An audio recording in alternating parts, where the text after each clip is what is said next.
Thank you, Senator Nielsen. Senator Hertzberg.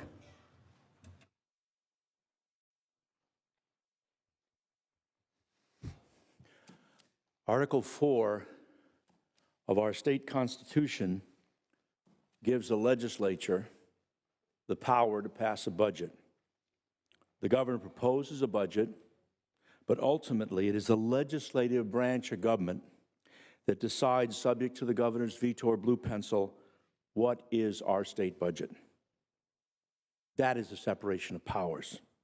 Today, we vote on a budget that represents the legislature's view of California's future. I want to join in the comments made so far to thank Senator Leno and Senator Lara and Senator Nielsen. It's extraordinary work. I don't think you're making minimum wage, as we often suggest, because you're working late nights, and it's just an unbelievable amount of work on behalf of all of us, and I just personally want to thank you from the bottom of my heart for your hard work. Now, a budget is really a statement of our collective priorities of going forward.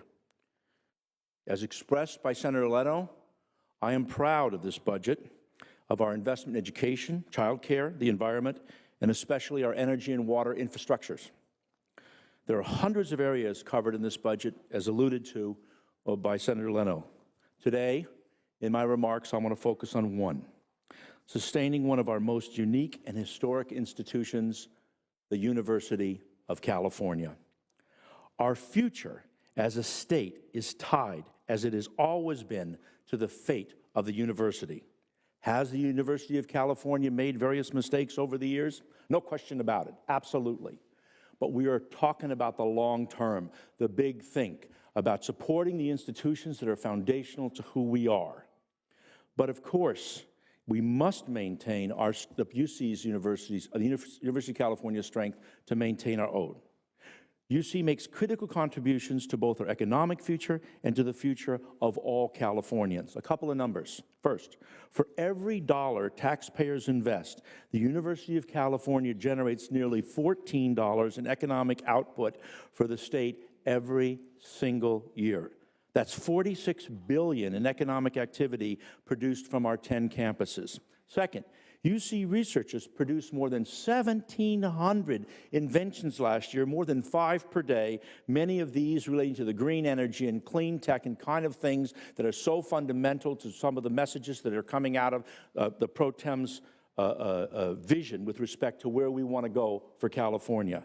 UC attracts $8.5 billion in annual funding outside of California, bringing in revenues from other jurisdictions. And these are some of the economic contributions, but its role is broader in contributing our culture and innovation and problem solving. In 2015, some of you may have heard this, U.S. News and World Report ranked the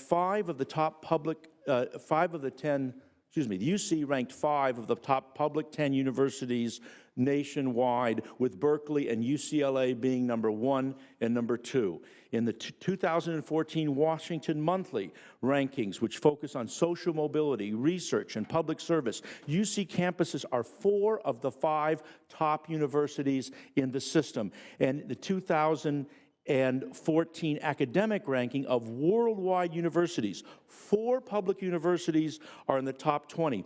All are University of California campuses. Today, we vote on a budget that does more for UC.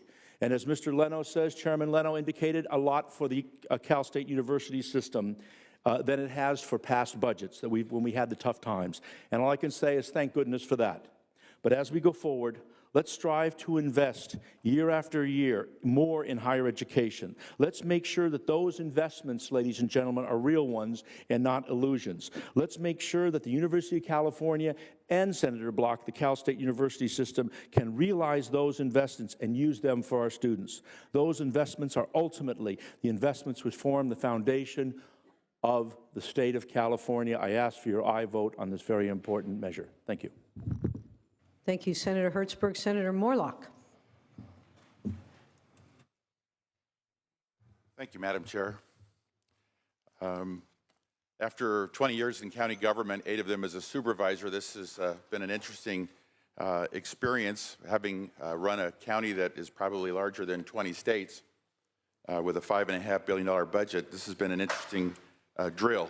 So with that, I want to thank Senator Leno for being an outstanding chair and Senator Nielsen for being an outstanding vice chair of the Budget Committee, and appreciate all the hard work and want to join with those that have expressed their appreciation.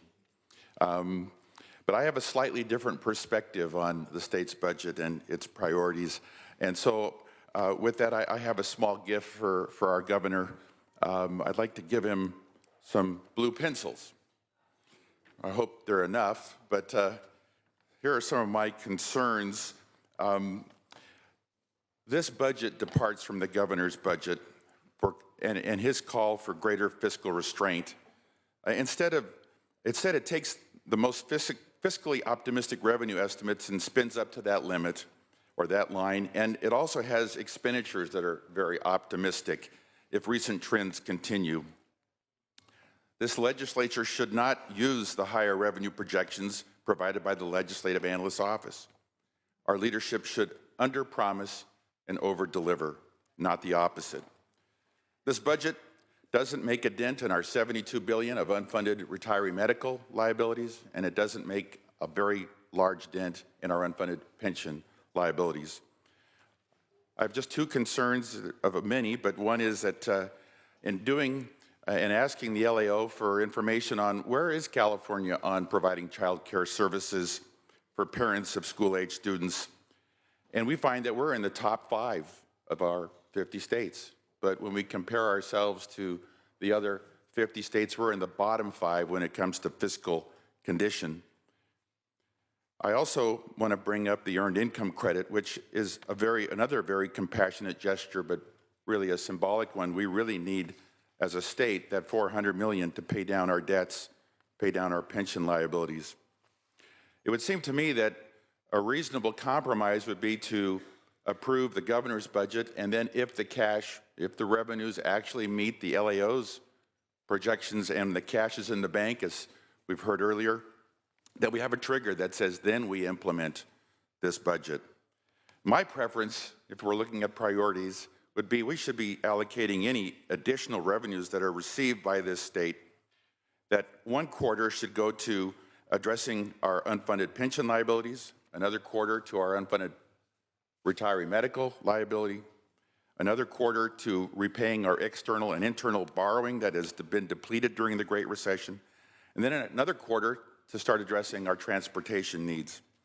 So with that, colleagues, a couple of other items. I think we should be focusing on dropping high-speed rail completely. My constituents are saying, why high-speed rail and why not more water retention and all other important needs in this state?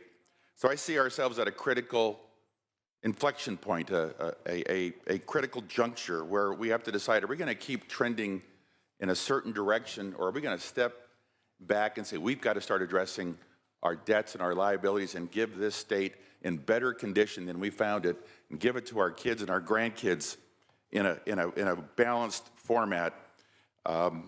We can't stay the course. It'll lead to a fiscal implosion.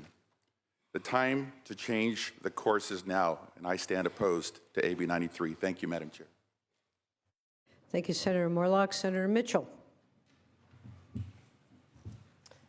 Thank you very much, Madam President. Today we have the opportunity to make progress that doesn't sacrifice prudence or raid revenues that we don't have, but addresses needs that simply can no longer wait. And so I'm looking forward to voting yes on the conference report, because this budget makes significant progress in reinvesting in people, Senator Leno, people, and in the human services and the safety net programs and early care and education that offer families and seniors a fighting chance to live beyond the desperate demands of the moment and invest in California's ultimate future. Again, I want to again thank the conferees and also tip my hat to my fellow budget subcommittee chairs. As chair of Sub 3, I know we held 13 subcommittee hearings, and so collectively, I'm sure there were dozens of hearings that we all convened, hearing testimony from hundreds of Californians who spent their time to travel to California to bring forward their concerns, their investment ideas, and between the letters and calls that all of us received in our offices, I hope that California feels as though they were heard through this process. We've talked, a number of us have talked about priorities, and we've heard about higher education and a variety of issues. Well, I'm going to speak on behalf of the Legislative Women's Caucus, a caucus who was chosen to stand in the gap and support California's youngest residents, our youngest residents who need our help and support in being school ready so they can be successful and fill those slots that we're working hard to protect in the publicly funded higher education system. So we're standing in the gap to advocate on behalf of slots too, and that's slots in the early care and education arena. As the chair of the Budget Committee talked about, in a field, a section of our budget that took a significant hit in recent budget years. And so as we talk about the importance of investing, as we talk about priorities, I hope none of us forget the youngest among us, those who we must invest in for California's future ability to be the innovator that we have a history of. I look forward after we, I'm sure, pass AB 93 today, in the coming days to have a deeper, more substantive conversation about trailer bill language, because as we all know, the budget bill is the what, the trailer bill language that will follow is the how, and how we invest in California's future, how we apply these revenues to support California is as critical as the what. And so I look forward to engaging with all of my colleagues on future trailer bill conversations. But again, didn't want us to forget yet another priority, a priority we must all share, and that is supporting the least among us. And those are the Californians Sub-3 members heard about each and every day, those who rely on the critical health and human services and safety net programs that we as legislators have the responsibility to oversee. I will vote in support of the conference report. Thank you, Senator Mitchell. Senator Lara. Thank you, Madam President and members. I also stand in support of this important item and want to thank our budget chair, Senator Leno, who led our conference committee discussions with such dignity and grace in fighting for our most vulnerable Californians. And I think, it's only been my second year on conference committee, but I know that this year in particular was fairly unique in that the Assembly and the Senate worked so collaboratively. And it seemed that way, and it was through Senator Leno's steadfast leadership that I'm almost certain this was achieved. And so I want to thank him. I want to thank the President Pro Tem for continuing to fight again for, as we talk about the budget, and we often say it is our statement of values and what we believe in as Californians. And so I also want to take an opportunity to talk about a certain part of the budget. When we talk about the fact that we have so many Californians in the state that go without any type of health care, and the reinvestments that we're doing to ensure that we have accessibility for every Californian, especially those children living in deep poverty. And restoring the rates are essential for these healthcare services, such as dental and developmental disability services, which we've heard from our DD community loud and clear that we need to save them. They have been surviving on pennies, and many of these families don't have any other alternatives for their children, for their loved ones. And so we proudly stand with them today and ensure that they have the resources they need. And members, this budget also reflects who we are as a state. The budget proves that once again, we have been innovative, we are responsible, and most importantly, members, that we are Californians. And California members lead. California always leads. We don't stand in the sidelines. And I think this budget reflects that we once again continue to lead where the federal government continues to fail and cross their arms and turn their back on immigrants, on children, and on working families. Thank you, Senator Laura. Senator Allen. Just want to associate myself with some of the remarks made by several of the members from the Los Angeles area. Certainly those made by Senator Mitchell, but also to follow up on some of the things made from the member with the striking glasses from the San Fernando Valley, and just kind of building upon his comments on the University of California. Just so people, you know, the UC budget proposal is premised on a 10,000 per student allocation. And of course, the budget before us only allocates 5,000 for each new student. And you know, the question is, how much does UC actually spend on a student every year? And it turns out with tuition and other funding, a student enrolled at UC is supported by about $20,000 in expenditures annually. Now to juxtapose this, USC spends about $51,000 per student. Stanford's about $75,000 per student. Now, if you can layer upon that the amount of poverty that exists with a lot of our students in the university system, the situation is a little more dramatic. I mean, you know, 42% of all UC students receive Pell Grants. I think UC Berkeley, UCLA alone, each of them separately, have more Pell Grant students than the entire Ivy League combined. And at the same time, there's a lot of great production happening at the UC. Every year, the UC graduates, I think, 24,000 STEM majors, which is nearly as many as every single California public and private college or university combined as well, even though there's so many more of them. So we know all about the extent to which the UC adds to the California economy. I just wanted to associate myself with the comments made and really make sure that we're doing what we can to discuss how to continue to adequately fund this incredibly important university that I think plays such an important role in the state's economic and social mobility.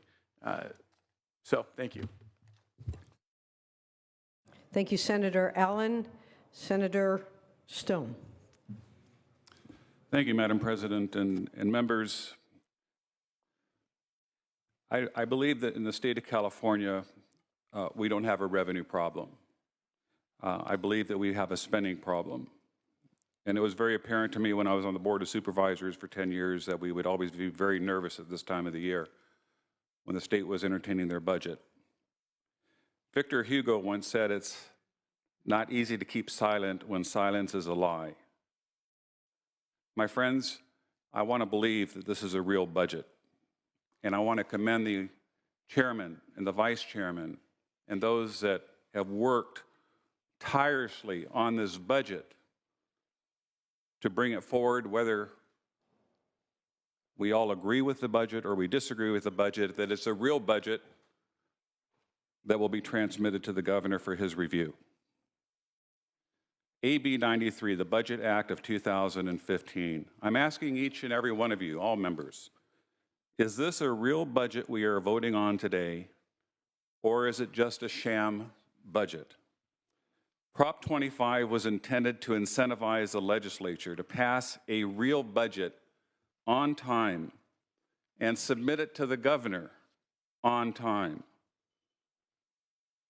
This member does not believe that it is a real budget and they were just going through the motions, because we all know with Prop 25, if we don't pass it by June 15th, we don't get an auto deposit into our checking account from this day forward until we do. So the question is, will this body and the Assembly transmit this budget to the governor, or will they allow the governor to appropriately veto this budget because it exceeds the spending that he feels comfortable with? And my Republican colleagues and I agree with the governor in his fiscal austerity measures and not spending money that we do not have in our hands. I believe it smacks in the face of Californians that expected us to pass our budget, a responsible budget, a comprehensive budget on time, and to send it to the governor or forfeit our salaries.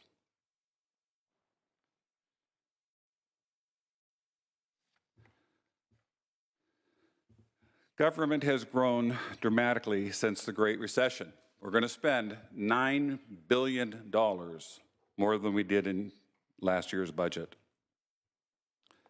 The Department of Finance says that we are going to have a deficit in 2018-19 if the present spending trends continue. There are those that say that this budget reflects our values. If it's a true budget, it may. I value the honesty and transparency to the voters, especially the million that I represent in Riverside County. And there are very good attributes to this budget. I have strongly advocated an increase in the Medi-Cal fees to make sure that a third of the population of the state of California has appropriate medical care. I've strongly supported, with my colleague from Los Angeles, making sure that we have good earlyhood child education programs. I've stood with Democrats in ensuring that developmental centers get more money and that we better take care of the developmentally disadvantaged that have seen $1 billion evaporate from their budgets over the past decade. Certainly support better housing through the CalWorks program and DentaCal, making sure that our kids don't go to school with toothaches. But I also know that there are problems with our budget. 55% of the kids that go to our UC campuses don't pay a dime in tuition. How many kids do we allow to get free tuition or discounted tuition from out of state when we put quotas on turning our own constituents, our own taxpayers' children out of the UC system? Maybe we should take a stand and stop out-of-state students coming in from our out-of-state into our UCs without them paying out-of-state tuition, and let's give the priority to the children, the young adults in the state of California.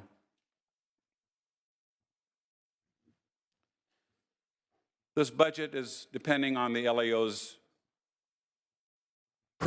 forecast of approximately $2 billion or more in revenue. I hope that the LAO is correct, but we all know that the economy in the state of California is very brittle. The stock market is finicky, and all we need is a decrease in the stock market, which will decrease capital gains, which will increase unemployment, and we again will have to entertain the draconian cuts to the many programs that many of us think are important in this state. It's like a déjà vu all over again. I agree with my colleague from Orange County that high-speed rail is nothing more than a wasteful boondoggle, that we should be using the money that we're wasting on this project and creating horrific anxiety on residents in the Central Valley that are dealing with eminent domain issues on a train that may never get funded, and if it does get funded, it will come at a great price.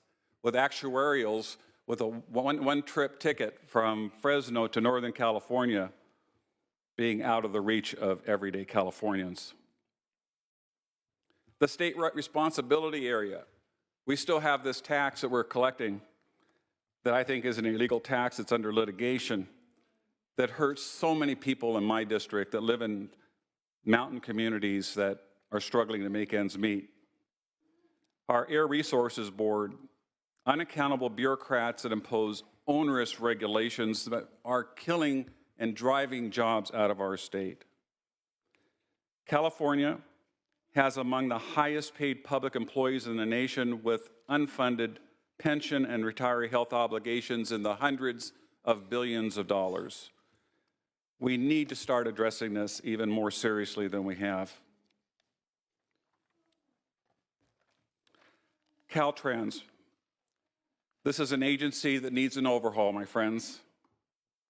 All you have to do is look at the Bay Bridge debacle and the LAO report detailing unnecessary staff positions that are diverting as much as $500 million from transportation infrastructure. You know, when I first got here in Sacramento, I was really hoping that we would all work together collegiately, as the pro tem told me when I first got elected and called me and said we run a very collegiate body. And this body of Democrats can pass a budget without any trailer bills, without a Republican vote. And yet I've felt that we have been excluded from a lot of the delivery of this budget, which is unfortunate because I think there are many bright people within our caucus that could give innovative ideas, whether they could be accepted or not accepted. But we're a body of 40 people. My million people that I represent are just as important as anyone else's million people. And frankly, our citizens just want to be heard, and we want to be a deliberative body, and we want to work together and solve the many issues that plague our great state. So unfortunately today, I'm not going to support this budget because I don't believe it's a real budget. I hope you'll prove me wrong by transmitting this budget to the governor, and we will abide by his pencils, his blue pencils that Senator from Orange County is going to offer the governor, or we'll take his veto and then reevaluate our programs to make sure, again, that we take care of the most vulnerable of our citizens and protect those programs to make sure that they won't see the draconian cuts of the future. Members, I urge your no vote on this budget. Thank you, Senator Stone. Senator Fuller. I'd like to thank the conferencees and the subcommittees and the analysts and everybody who's sitting here ready to go, and yet we're not done. I think this has been the best year yet for how we've worked together as a team, and I really am very appreciative of the leadership of this body in order to make everyone get their message heard and to be able to be advocated for and to be able to have printed documents that we could all look at. Having said that, though, I need to explain my position on this budget. And as you know, I'm a person from a county that's pretty plain-spoken, so please forgive me if this is too plain-spoken for some of you. The descriptors used to advocate for passage of this budget, AB 95, are how much higher the budget might have been, what my guys say revenues are versus what the governor's guys say the revenues are, only a rounding error difference between the two budgets, and good causes true, many good causes, many of which I support. But in my district, with double-digit unemployment, working families and businesses have to base their budgets on actual budgets and real-time revenues. That means revenues that actually they expect to come in today, in good years as well as bad. And this is a better year than we've had in the past. I believe they depend on us to do the same thing.